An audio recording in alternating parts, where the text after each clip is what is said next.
자, ASCII 코드에 대해서 정리를 해보겠습니다. ASCII 코드. 자, ASCII 코드, 요거, 아메리칸 스탠다드 코드라는 얘기죠? 요거는 뭐 중요한 게 아니고, for information interchange. information, 뭡니까? 정보. interchange, 교환. 정보 교환을 목적으로, 약속해 놓은 코드.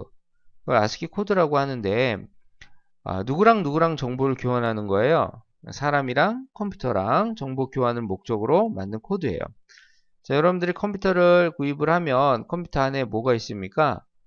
데이터를 저장하는 메모리라고 하는 그런 장치가 있어요. 이 메모리는 뭐로 만들어져 있어요? 비트들로 만들어져 있다. 비트들로 꽉 차 있는 그런 장치다. 이렇게 생각하시면 돼요. 자, 이 비트는 뭡니까? 이 비트는 두 가지 상태를 나타내는 물건인 거죠. 비트에 대해서 좀 더 자세히 내용을 정리할 필요가 있으면 비트가 뭡니까? 라는 그런 영상이 있어요. 그걸 참고하시면 좋을 것 같아요.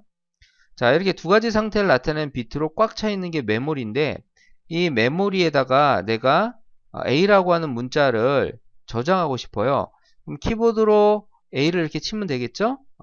그러면 얘가 이 메모리에 저장이 되는데 자, 우리가 키보드로 타이핑할 때는 A라고 하는 그 문자가 키보드 좌판에 그림이 그려져 있어요. 그쵸? 그래서 그걸 보고 누르면 되는데 A를 눌렀다고 해서 이 메모리에 A라고 이렇게 그림이 그려져서 저장되는 건 아니에요. 메모리는 비트들로 만들어져 있고 결국 이 메모리에다 뭔가 데이터를 저장한다 그 얘기는 데이터를 이 비트의 상태로 표현을 해줘야 된다 그런 얘기예요.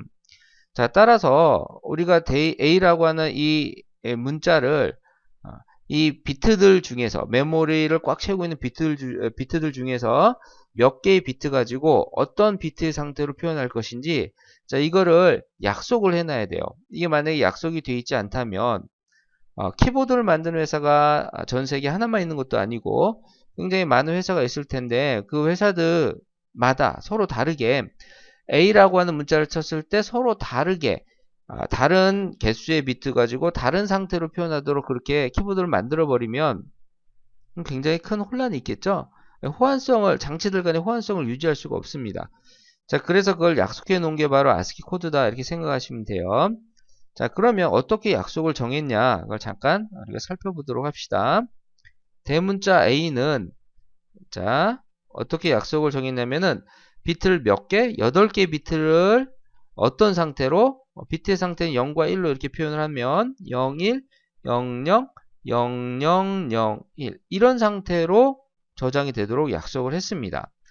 자, 여기 만약에 8개 전구다 그러면 첫 번째 전구는 꺼져 있고 두 번째 전구는 켜져 있고 쭉 꺼져 있고 마지막 전구가 켜져 있는 이런 상태로 메모리에 저장이 되도록 약속을 했다. 그런 얘기죠.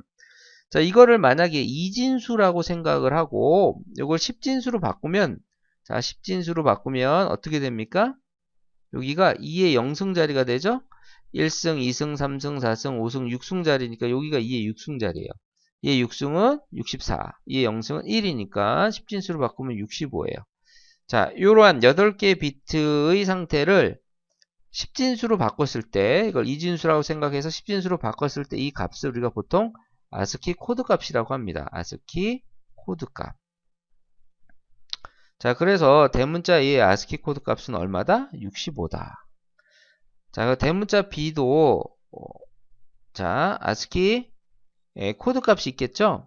자, 대문자 B는 8개 비트의 상태를 어떤 식으로 표현하도록 했냐면 01, 00, 00, 10 자, 이런 식으로 저장하도록 이런 상태의 비트열로 저장이 되도록 약속을 정한 거예요. 그래서 이걸 이진수라고 생각하고 10진수로 바꾸면 66이 되겠죠? 그래서 대문자 B의 ASCII 코드 값은 66이다. 이렇게 보시면 돼요. 그래서 우리가 일상적으로 사용하는, 그러니까 뭐 커뮤니케이션 하기 위해서 일상적으로 사용하는 문자들이 알파벳이 있겠죠? A에서 Z 소문자가 있고, 대문자 A에서 Z가 있을 것이고, 그리고 숫자 0에서 9까지 이렇게 있겠죠? 뭐 그 외에도 우리가 코딩할 때 사용하는 별이라든가 느낌표라든가 뭐 하이픈이라든가 기타 등등 많은 문자들이 있습니다. 이러한 많은 문자들 중에서 128개의 문자를 코드화 해놨어요.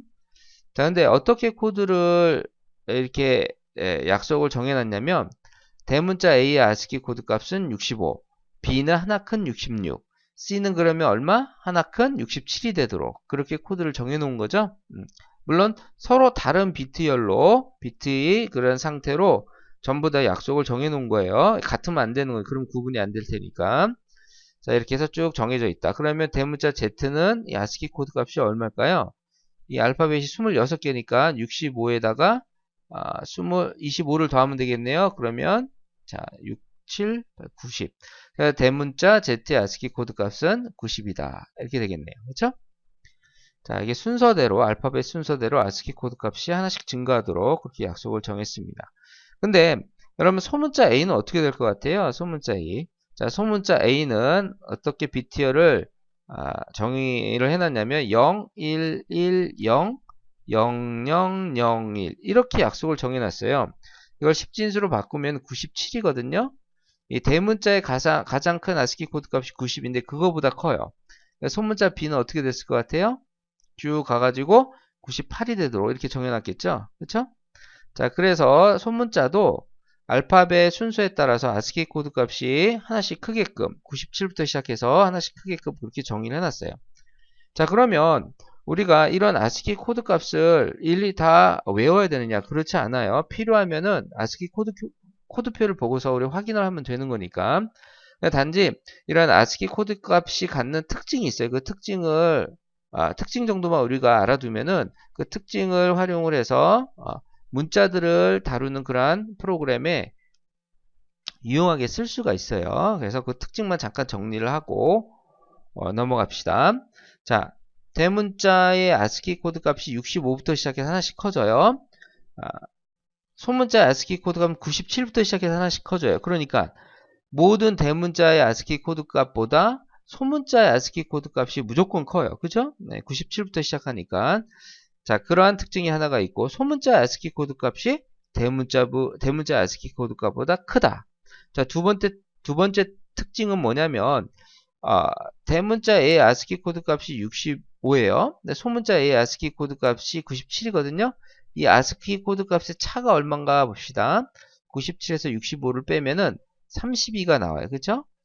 그래서 대문자 A ASCII 코드 값에서 32를 더하면 소문자 A ASCII 코드 값이 나온다. 반대로 소문자 A ASCII 코드 값에 32를 빼면 대문자의 ASCII 코드 값이 나오겠죠?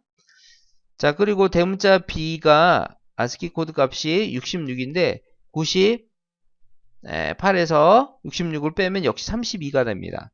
즉 같은 알파벳 문자라면 대소문자의 ASCII 코드 값의 차는 32로 동일하다. 이런 특징도 있어요. 그렇죠?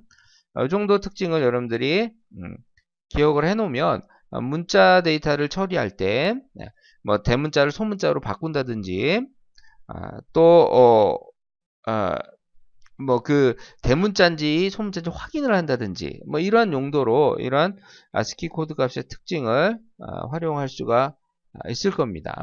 자, 이거 참고로 숫자 있잖아요. 아라비아 숫자도 ASCII 코드 값이 있는데 아라비아 숫자 0의 ASCII 코드 값은 48입니다. 0, 1, 1, 0, 0, 0, 0, 1 이렇게 표현이 되는 거죠.